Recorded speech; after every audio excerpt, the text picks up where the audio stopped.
नमस्कार विद्यार्थी मित्र, प्रवीण अकॅडमीमध्ये आपल्या सर्वांचे मनपूर्वक स्वागत। मी आहे प्राध्यापक गणपत उघडे। विद्यार्थी मित्र, स्पर्धा परीक्षेच्या संदर्भात कोणतीही तुम्हाला माहिती हवी असल्यास अथवा कोणत्याही प्रकारच्या शंका असल्यास तुम्ही आम्हाला या क्रमांकावरती संपर्क साधू शकता, शंका विचारू शकता। विद्यार्थी मित्र, आपल्या या स्पर्धा परीक्षा मार्गदर्शन केंद्रामध्ये MPSC, UPSC, ग्रुप बी असेल, ग्रुप सी असेल, बँकिंग असेल, अगदी शिपाई पदापासून जिल्हा अधिकारी पदापर्यंत सर्वच स्पर्धा परीक्षांचं मार्गदर्शन केलं जातं। विद्यार्थी मित्र, यापूर्वी आपण मराठी व्याकरणाच्या संदर्भात विचार करत असताना आपण वाक्यांच्या प्रकाराचा विचार करत होतो। वाक्य प्रकारांचा विचार करत असताना पहिल्या भागामध्ये आपण पाहिलं होतं की वाक्याचे रचनामूलक प्रकार। मग त्याच्यामध्ये आपण पाहिलं होतं की कधी कधी वाक्यामध्ये एकच उद्देश आणि एकच विधेय असतं, तर कधी कधी वाक्यामध्ये एकापेक्षा जास्त उद्देश आणि एकापेक्षा जास्त विधेय असतात। म्हणजेच वक्ता ज्याच्याविषयी बोलतो त्याला काय म्हटलं जातं? उद्देश म्हटलं जातं। आणि उद्देशाविषयी जी माहिती सांगितली जाते त्याला काय म्हटलं जातं? विधेय म्हटलं जातं। आता याचा विचार करत असताना मित्र हो, मग त्यामध्ये आपण पहिला प्रकार अभ्यासलेला होता, तो म्हणजे कोणता? केवल वाक्य। त्यालाच दुसरं नाव काय आहे? शुद्ध वाक्य। त्याला तिसरं नाव काय आहे? साधं वाक्य। मग व्याख्या काय पाहिली होती आपण? ज्या वाक्यामध्ये एकच उद्देश आणि एकच विधेय असते त्या वाक्य प्रकाराला केवल वाक्य असे म्हणतात। व्याख्या नीट लक्षात ठेवायची, पुन्हा पुन्हा अभ्यास करायची गरज नाही। ज्या वाक्यामध्ये एकच उद्देश आणि एकच विधेय असते त्या वाक्य प्रकाराला काय म्हटलं जातं? केवल वाक्य म्हणतात। आता लक्षात कसं ठेवायचं पहा, प्रत्येक गोष्टीला तुम्हाला काही जणांना ट्रिक्स म्हणतात विद्यार्थी, बरोबर आहे की नाही? मग ज्या वाक्यामध्ये एकच कर्ता आणि एकच क्रियापद असतं त्या वाक्याला केवल वाक्य म्हणतात। उदाहरणार्थ, तानाजी लढता लढता मेला। मी कोणाबद्दल बोलतोय? तानाजीबद्दल। आणि काय म्हणतोय? लढता लढता मेला। माझे वडील गावाला गेले। मी कोणाबद्दल बोलतोय? वडिलांबद्दल। आणि काय म्हणतोय? गावाला गेले। ताजमहल सुंदर आहे। मी कशाबद्दल बोलतोय? ताजमहालाबद्दल। आणि काय म्हणतोय? सुंदर आहे। हा प्रकार आपण अभ्यासलेला होता केवल वाक्याचा। त्यानंतर दुसरा प्रकार आपण पाहिला होता मिश्र वाक्य। आता मिश्रमध्ये मी तुम्हाला काय सांगितलं होतं?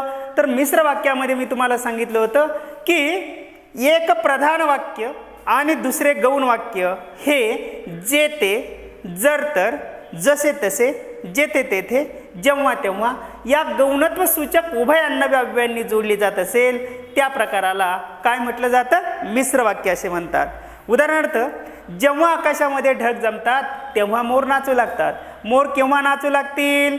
ज्यावेळी आकाशामध्ये ढग जमतील तेव्हाच, बरोबर आहे की नाही? दुसरं वाक्य वापरलं होतं की जर तू घरी लवकर आला तर आपण बागेत फिरायला जाऊ। भाषा कोणती आहे? जर तरची आहे। गुरुजी म्हणाले की पृथ्वी गोल आहे। कोण म्हणाले? गुरुजी म्हणाले। गुरुजी म्हणाले हे काय आहे? प्रधान वाक्य आहे। पृथ्वी गोल आहे हे काय आहे? गौण वाक्य आहे। जे चकाकते ते सर्व सोने नसते। काय सोनं नसतं? जे चकाकते ते सर्व सोनं नसतं। याला म्हटलं जातं मिश्र वाक्य। याचाही आपण अभ्यास केला होता। त्यानंतर तिसरा वाक्य आपण अभ्यासलेलं होतं। तिसऱ्या वाक्यामध्ये आपण पाहिलेलं होतं संयुक्त वाक्य। म्हणजे दोन केवल वाक्य एकत्र जोडण्यासाठी आणि व, किंवा, अथवा, वा या प्रधान बोधक उभय अन्नव्य अव्ययांचा वापर केला जातो, त्याला काय म्हटलं जातं? संयुक्त वाक्य। मग कसं की पाऊस पडला आणि हवेत गारवा आला। दोन वाक्य कशाने जोडले? आणीने जोडले। गावाला गेलो व ताईला घेऊन आलो। गावाला गेलो एक वाक्य, ताईला घेऊन आलो दुसरं वाक्य, कशाने जोडलं? वने जोडलं। उद्या मी क्लासला जाईल किंवा पुण्याला जाईल, कशाने जोडलं? किंवाने जोडलं। याचा अर्थ असा की दोन वाक्य जोडण्यासाठी, केवल वाक्य जोडण्यासाठी प्रधान बोधक उभय अन्नव्य अव्ययांचा वापर केला जातो। त्यानंतर मित्र हो, अर्थमूलक वाक्य प्रकारांचा आपण विचार करत होतो। त्यामध्ये क्रियापदाच्या अर्थावरून आज्ञार्थी वाक्य, विद्यार्थी वाक्य, संकेतार्थी आणि स्वार्थी या तिघांचाही आपण अभ्यास केलेला होता। मग मी तुम्हाला सांगितलं होतं वाक्यामध्ये क्रियापदाच्या रूपावरून आज्ञा, प्रार्थना, विनंती, उपदेश, सौम्य हुकूम याचा बोध होत असेल तर त्याला काय म्हणायचं? आज्ञार्थी वाक्य। मग जसं मुलांनो रांगेत उभे राहा, इकडे जरा इकडे ये, चहा घे, जा, खा, पी, रहा, बसा, उठा, करा, मरा, धरा, पळा, चला, हे कोणतं झालं? आज्ञार्थी वाक्य. दुसरा प्रकार कोणता होता? विद्यार्थी. विधी म्हणजे काय? कर्तव्य. वाक्यामध्ये क्रियापदाच्या रूपावरून कर्तव्य, योग्यता, इच्छा याचा बोध होत असतो. कर्तव्य म्हणजे काय? की सर्वांनी राष्ट्रध्वजाचा मान राखावा. भारतीय नागरिक या नात्याने तुमचं काय झालं? कर्तव्य झालं. रस्त्याच्या डाव्या बाजूने चालावे. रस्त्याने चालणं तुमचा हक्क आहे, पण डाव्या बाजूने चालणं तुमचं कर्तव्य आहे. याला म्हटलं जातं विद्यार्थी वाक्य. आणि तिसरं मी सांगितलं होतं, जर तरची भाषा असेल, अमुक केले तर अमुक होईल, काही अटी किंवा संकेत लादलेले असतात, त्याला म्हटलं जातं संकेतार्थी वाक्य. आणि चौथा प्रकार आपण अभ्यासलेला होता स्वार्थी. वाक्यामध्ये क्रियापदाच्या रूपावरून फक्त काळाचा बोध होतो. जसं मी म्हटलं सचिन क्रिकेट खेळतो. खेळतो म्हणजे खेळण्याची क्रिया आत्ता चालू आहे, आत्ता घडते आहे वर्तमानामध्ये. तची भाषा आली खेळतो. खेळला किंवा खेळत होता भूतकाळ. खेळेल भविष्यकाळ. वाक्यामध्ये क्रियापदाच्या रूपावरून फक्त कशाचा बोध होतो? काळाचा बोध होतो. त्याला स्वार्थी वाक्य असे म्हणतात. इथपर्यंतचा भाग पाठीमागच्या भागामध्ये आपण त्याचा अभ्यास केलेला होता. आता मित्र हो, आज आपण वाक्याच्या अर्थावरून प्रकारांचा विचार करणार आहोत. आणि हा विचार करत असताना त्यामध्ये प्रश्नार्थी वाक्य, उद्गारार्थी वाक्य, विधानार्थी वाक्य, होकारार्थी त्यालाच करणरूपी म्हणतात, नकारार्थी त्यालाच अकरणरूपी वाक्य म्हणतात. मग आता आपल्याला या ठिकाणी या 5 प्रकारांचा आणि वाक्य रूपांतराचा विचार करणार आहोत. चला तर समजून घेऊया वाक्याचे अर्थावरून प्रकार. आता वाक्याच्या अर्थावरून प्रकारांचा विचार करत असताना या ठिकाणी पहिला प्रकार आहे प्रश्नार्थी वाक्य. पाहून घ्या कोणतं वाक्य आहे? प्रश्नार्थी. आता प्रश्नार्थी म्हणजे काय? ज्या वाक्यात प्रश्न विचारलेला असतो, म्हणजेच काहीतरी विचारणा केलेली असते, त्याला काय म्हणायचे? प्रश्नार्थी वाक्य. अतिशय सोपं आहे. वाक्याच्या शेवटी प्रश्नचिन्ह असलं तर आपण काय म्हणतो? प्रश्नार्थी वाक्य. पहा तिकडे कोण आहे? प्रश्न केलेला आहे. कोण काय आहे? प्रश्न आहे. आम्ही तुमचे उपकार कसे विसरू? प्रश्नचिन्ह आहे. तुझी परीक्षा कधी आहे? प्रश्नचिन्ह आहे. पाहुणे पुण्याला पोचले का? प्रश्नचिन्ह आहे. म्हणजे वाक्याच्या शेवटी जर प्रश्नचिन्ह येत असेल, म्हणजेच काहीतरी विचारणा केलेली असेल, तर त्याला काय म्हटलं जातं? प्रश्नार्थक वाक्य असे म्हणतात. लक्षात ठेवण्यासाठी कसं आहे? अतिशय सोपं. वाक्याच्या शेवटी प्रश्नचिन्ह असलं की प्रश्नार्थी वाक्य. त्यानंतर पुढचा भाग आहे उद्गारार्थी वाक्य. आता उद्गारार्थी म्हणजे तरी काय? ज्या वाक्यामध्ये हर्ष, हर्ष म्हणजे काय? आनंद, दुःखेद, खेद, त्याचबरोबर दुःख, आश्चर्य या भावनांचे उद्गार झालेले असतात. थोडक्यात आपल्या अंतःकरणातील भावनांचा उद्गार दर्शवलेला असतो. किंवा मनातील तीव्र इच्छा व्यक्त करताना, मनातील थोडक्यात काय? मनातील तीव्र इच्छा व्यक्त करताना आपण कसं म्हणतो? पहा, वा, आहा हा. किंवा हे काय झाले? केवळ प्रयोगाव्यय. पण केवळ प्रयोगाव्यय वाक्याच्या सुरुवातीस येतात, परंतु इथं उद्गारार्थी म्हटलेलं आहे. उद्गारार्थी याचा अर्थ इथं पहा, ही ज्योत किती सुंदर आहे. हे काय झाले? आपल्या मनातील भावना झाली. ही ज्योत किती सुंदर आहे. इथं आनंद दाखवलेला आहे. बापरे केवढ्या मोठ्या लाटा या, केवढ्या मोठ्या लाट्या या. बापरे केवढ्या मोठ्या लाटा या. इथं भीतीची भावना आहे. आई ग किती लागलं तुला. दुःखाची भावना व्यक्त केलेली आहे. छे मला नाही आवडत हो, छे मला नाही आवडत हो. ही काय झाली? घृणा झाली. याचा अर्थ असा, मनातील तीव्र इच्छा व्यक्त करताना आणि वाक्याच्या शेवटी जर उद्गार चिन्ह असेल तर त्याला काय म्हणायचं? उद्गारार्थी वाक्य. प्रश्नचिन्ह असेल तर प्रश्नार्थी वाक्य, उद्गार चिन्ह असेल तर उद्गारार्थी वाक्य. त्यानंतर पुढचा जो काय भाग आहे त्या भागाचा जर विचार वगैरे केला, पुढचा टप्पा तर तो आहे प्रश्नार्थी. नंतर त्याच्यामध्ये तिसरा टप्पा आहे विधानार्थी वाक्य. कोणतं आहे? विधानार्थी. यालाच काय म्हटलं जातं? साधं वाक्य म्हटलं जातं. आता पहा, वाक्यात एक सरळ विधान केले जाते. वाक्यामध्ये फक्त विधान केले जाते आणि वाक्याच्या शेवटी पूर्णविराम असतो. वाक्याच्या शेवटी पूर्णविराम असतो. विधानार्थी वाक्यामध्ये वर्तमान, त्याचबरोबर भूतकाळ असेल, भविष्यकाळ असेल, या तिन्ही काळात हे विधानार्थी वाक्य येऊ शकतं. होकारार्थी व नकारार्थीचा देखील त्याच्यामध्ये समावेश होतो. नीट लक्षात ठेवायचं आहे. परीक्षेला विचारताना तुम्हाला काय विचारलं जातं? केवळ, मिश्र, संयुक्त यापैकी नाही. आज्ञार्थी, विद्यार्थी, संकेतार्थी यापैकी नाही. तिसरा प्रश्न प्रश्नार्थी, उद्गारार्थी, विधानार्थी आणि त्याच्यानंतर विचारलं जाईल यापैकी नाही. मग तुमच्या लक्षात पाहिजे की या ठिकाणी प्रश्नचिन्ह असेल तर प्रश्नार्थी वाक्य, उद्गार चिन्ह असेल वाक्याच्या शेवटी तर उद्गार चिन्ह, वाक्याच्या शेवटी पूर्णविराम असेल तर विधानार्थी वाक्य. म्हणजे वाक्यात फक्त विधान केले जाते. मग ते विधान वर्तमान काळातील असेल, भूतकाळातील असेल, भविष्य काळातील असेल, वाक्य होकारार्थी असेल अथवा नकारार्थी असेल, त्याला म्हटलं जातं विधानार्थी.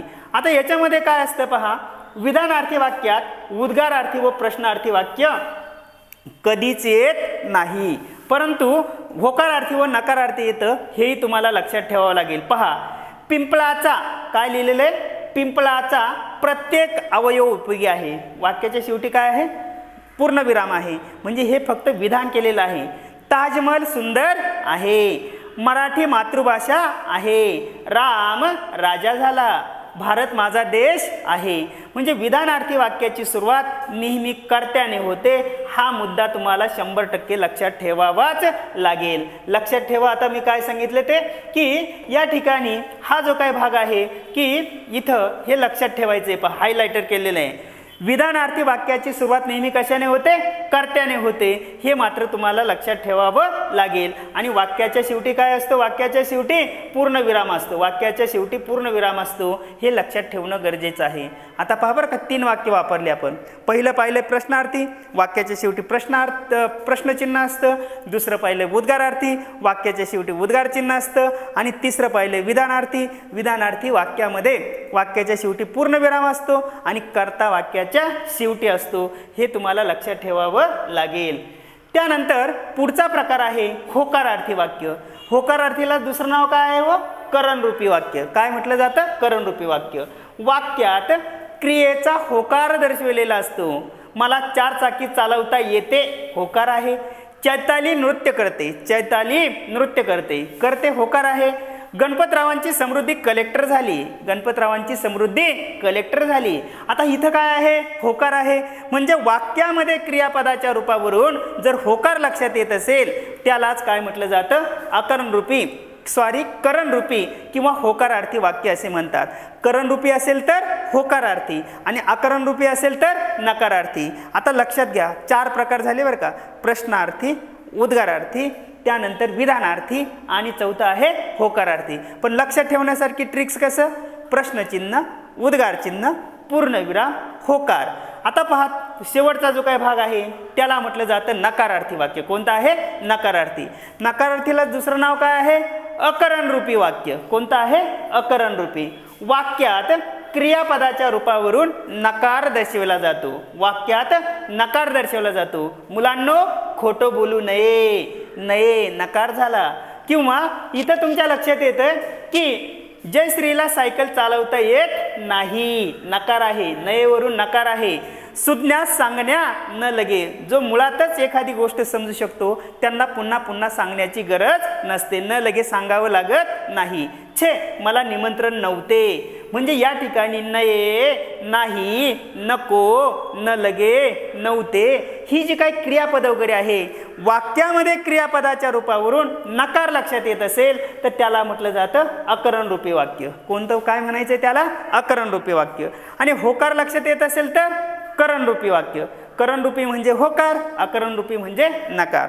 आता मित्र हो, तुमच्याकडे किती प्रकार तयार झाले मोजा. पहा, केवल वाक्य, त्यानंतर मिश्र वाक्य, त्यानंतर संयुक्त वाक्य, आज्ञार्थी, त्यानंतर विद्यार्थी, संकेतार्थी, स्वार्थी, प्रश्नार्थी, उद्गारार्थी, विधानार्थी, करणरूपी आणि अकरणरूपी असे 12 प्रकार आपण अभ्यासलेले आहे. किती प्रकार अभ्यासले, 12. परीक्षेला विचारताना उद्देशानुसार आणि विधेयानुसार जर विचारलं तर केवल, मिश्र, संयुक्त यापैकी नाही. त्यानंतर अर्थावरून जर विचारलं, आज्ञार्थी, विद्यार्थी, संकेतार्थी. लक्षात येतं ना. आणि त्यानंतर पुढे जर विचारलं, प्रश्नार्थी, उद्गारार्थी, विधानार्थी, करणरूपी आणि अकरणरूपी. चला तर आता पुढे आपण जाऊया. पुढचा भाग आहे वाक्य संकलन. काय, वाक्य संकलन. अर्थाच्या दृष्टीने एकमेकाशी संबंध असलेली 2 किंवा अधिक केवल वाक्य दिली असतात. ती एकत्र करून एकच वाक्य बनवायचं असतं. याला काय म्हटलं जातं, वाक्य संकलन. तुमच्या आमच्या भाषेमध्ये काय, की परीक्षेला 2-2, 3-3, 4-4 वाक्य दिली जातात.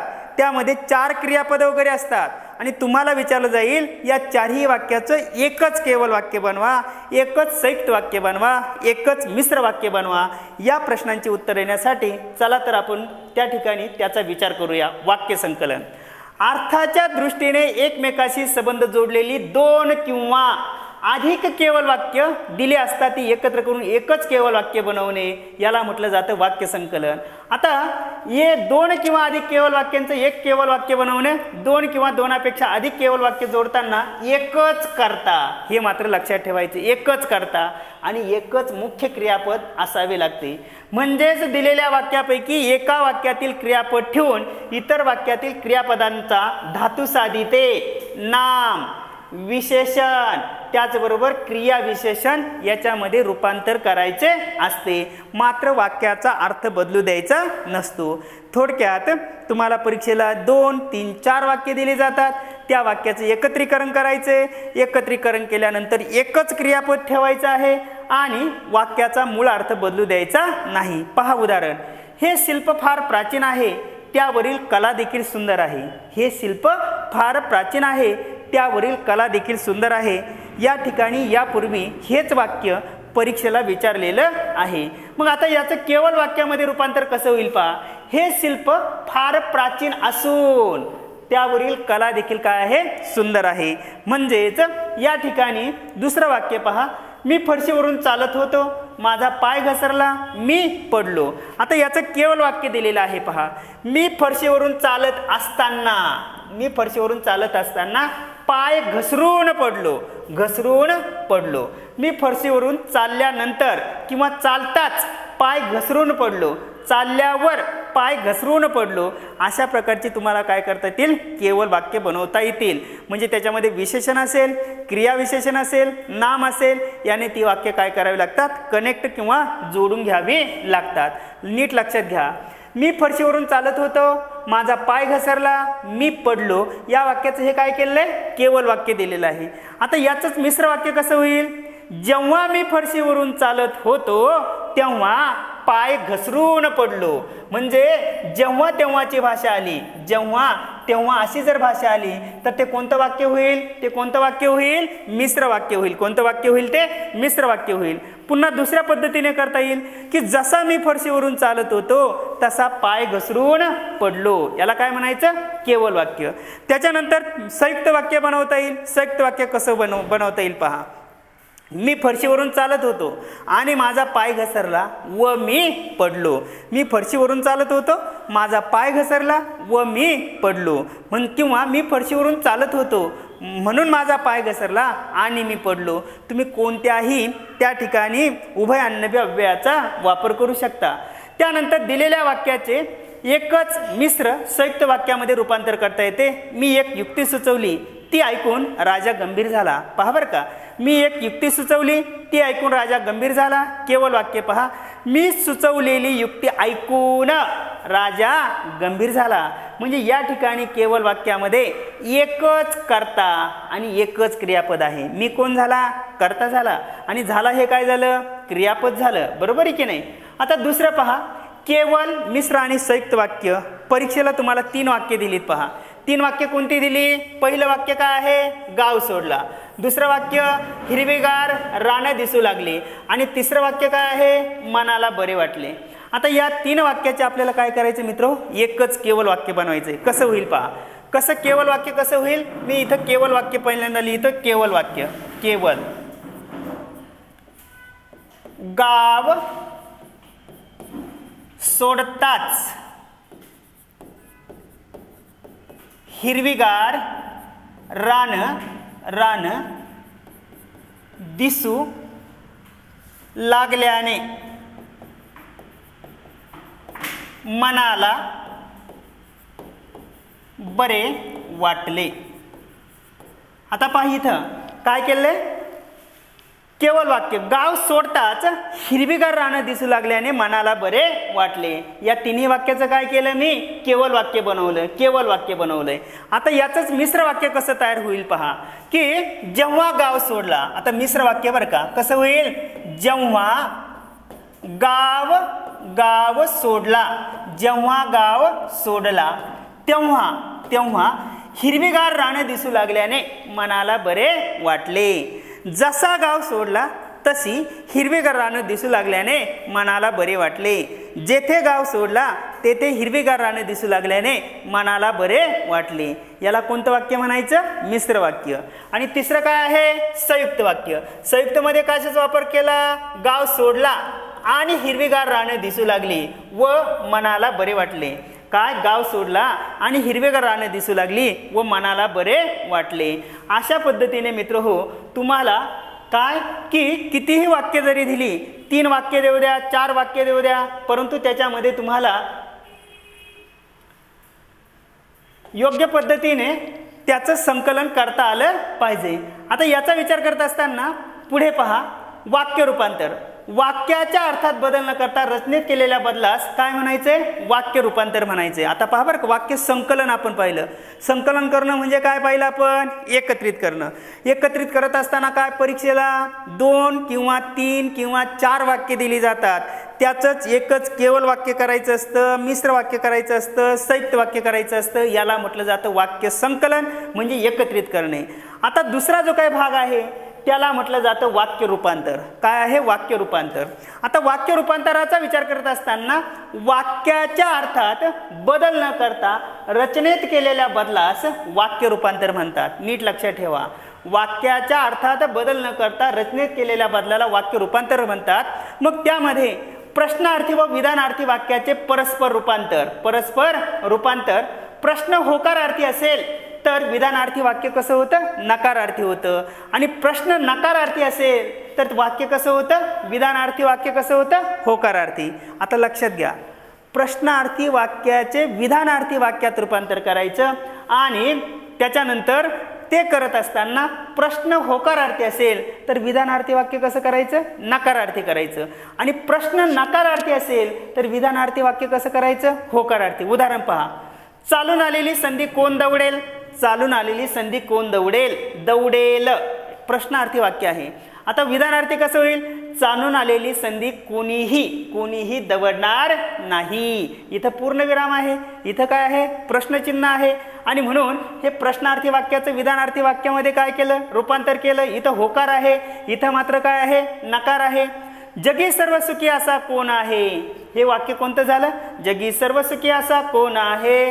प्रश्नार्थी वाक्य झालं. इथं होकार आहे. जगी सर्व सुखी असा कोणी नाही, हे वाक्य कोणतं झालं?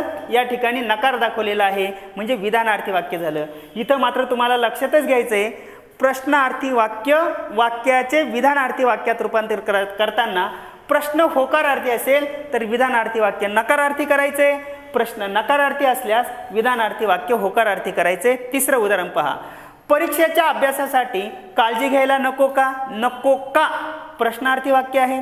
परीक्षेच्या अभ्यासाची जरूर काळजी घ्यायला हवी, पूर्णविराम आहे, विधानार्थी वाक्य आहे. आणि अशा पद्धतीने हा जो काही पहिला भाग वगैरे होता याला म्हटलं जातं प्रश्नार्थी वाक्याचे विधानार्थी वाक्यात रूपांतर. त्यानंतर पुढचा प्रकार आहे उद्गारार्थी वाक्याचे विधानार्थी वाक्यात परस्पर रूपांतर. उद्गारार्थी वाक्याचे विधानार्थी वाक्यामध्ये परस्पर रूपांतर म्हटलेलं आहे. आता हे करताना ज्या गोष्टीची विपुलता आहे ती गोष्ट काय करायची? स्पष्टपणे व्यक्त करायची आहे. उद्गारार्थी वाक्याचे विधानार्थी वाक्यात रूपांतर करताना ज्या गोष्टीची विपुलता आहे ती विपुलता तुम्हाला दाखवायची आहे. किती सुंदर इमारत आहे ही? उद्गारार्थी वाक्य आहे. ही इमारत फारच सुंदर आहे. मग या ठिकाणी काय आहे मित्र हो? या ठिकाणी विधान आहे म्हणून पूर्णविराम येईल. काय अक्षर आहे त्याचे? उद्गारार्थी वाक्य आहे. त्याचे अक्षर अतिशय सुंदर आहे, विधानार्थी वाक्य आहे. आज ट्रेनमध्ये कोण गर्दी? उद्गारार्थी वाक्य आहे. आज ट्रेनमध्ये कोण गर्दी? उद्गारार्थी. आज ट्रेनमध्ये खूप गर्दी होती, खूप गर्दी होती. म्हणजे इथं काय करावं लागेल? खूप शब्द वापरावा लागेल, विपुलता दाखवावी लागेल. मग ते काय वाक्य होईल? विधानार्थी वाक्य होईल.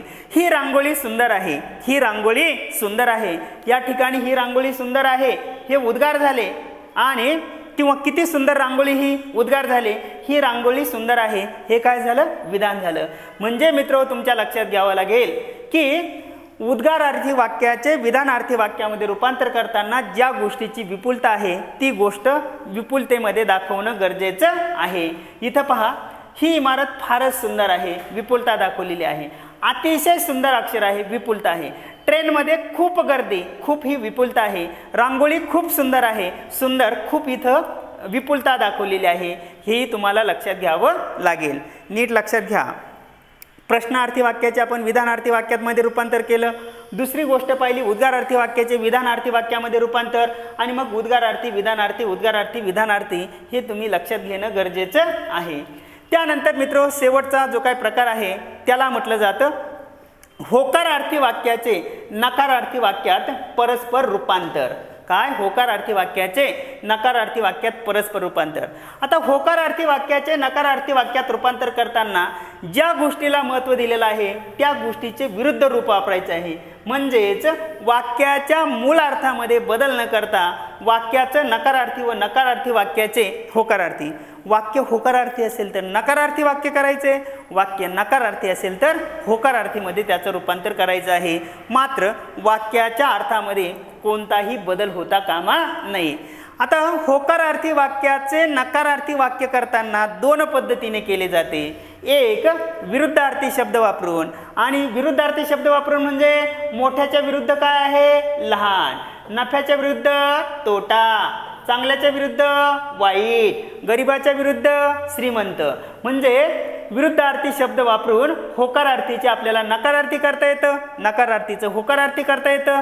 परंतु विरुद्धार्थी शब्द वापरण्याचे नकारार्थी वाक्य बनवण्याचे दोन प्रकार आहेत. एक विरुद्धार्थी शब्द वापरून म्हणजे या पद्धतीने. दुसरे शब्दांच्या मागे अ, अन, न, ना, बे, गैर, विनासारखे यासारखे उपसर्ग. पहा, आदरच्या विरुद्ध अनादर, अना उपसर्ग आहे. रोजगारच्या विरुद्ध बेरोजगार उपसर्ग आहे. गैरच्या विरुद्ध हजरच्या विरुद्ध गैरहजर. त्याच्यानंतर लायकच्या विरुद्ध नालायक. अना, बे, गैर आणि ना हे वाक्यातले काय झाले? उपसर्ग झाले. उपसर्ग म्हणजे शब्दाच्या सुरुवातीला प्रत्यय लागून जे शब्द तयार होतात त्या शब्दांना उपसर्ग घटित शब्द असे म्हणतात. म्हणून मित्रो इथं सांगितलं विरुद्धार्थी शब्द बनवण्याचे दोन प्रकार आहेत. एक विरुद्धार्थी शब्द वापरून आणि शब्दाच्या मागे अ, अन, न, ना, बे हे प्रत्यय लावून. जसं रोजगार, बेरोजगार म्हणजे इथं नकार दाखवले. पहिला रोजगार होकार आहे आणि दुसरा बेरोजगार काय झाला? नकार वगैरे झाला. अशा पद्धतीने लायक, नालायक अशा अर्थानं. त्यानंतर 500 त्याची उदाहरणं पहा. 500 रुपये ही देखील मोठी रक्कम आहे. म्हणजे हे काय झालं? होकार झालं. 500 रुपये ही काही लहान रक्कम नाही, या ठिकाणी नकार आहे. हे काम सोपे आहे, हे काम सोपे आहे होकार आहे. हे काम अवघड नाही, नाहीने नकार दाखवलेला आहे. वाचन हा सर्वात उत्तम मित्र आहे, होकार आहे. वाचनासारखा दुसरा मित्र नाही, हा वाक्यातला काय झाला मित्र? नकार वगैरे झाला. अशा पद्धतीनं या ठिकाणी हे पाहिल्यानंतर तुमच्या लक्षात येईल की मित्र हो, आज आपण वाक्य प्रकारामध्ये भाग 2 अभ्यासला. त्यामध्ये आपण पाहिलं प्रश्नार्थी वाक्य, उद्गारार्थी वाक्य, विधानार्थी वाक्य, करणरूपी म्हणजे होकारार्थी वाक्य, आकरणरूपी म्हणजे नकारार्थी वाक्य. या 5 याचा विचार केला. त्यानंतर पाहिलं वाक्य संकलन. आपण पाहिलं एकाच म्हणजे 2 किंवा 3 परीक्षेला वाक्य दिले जातील.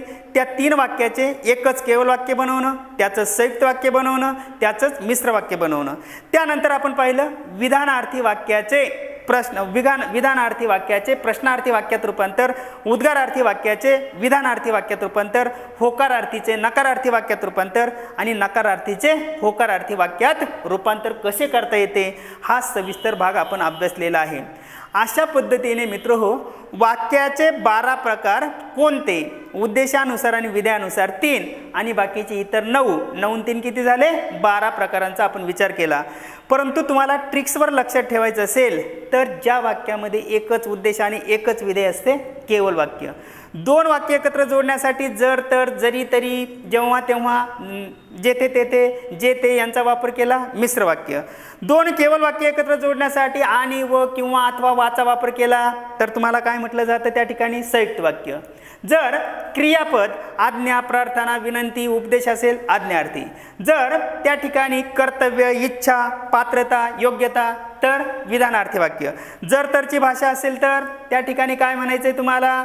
जर तर उत्तरची भाषा असेल तर संकेतार्थी वाक्य, फक्त काळाचा बोध होत असेल स्वार्थी वाक्य, विधानार्थी वाक्य, त्याचबरोबर केवल वाक्य, त्यानंतर होकारार्थी, नकारार्थी ही वाक्य कशी असतात सारखीच असतात। आणि शेवटी आपण पाहिलं होतं की त्या ठिकाणी प्रश्न स्वार्थीमध्ये आपण अभ्यासलं होतं की वाक्यामध्ये क्रियापदाच्या रूपावरून फक्त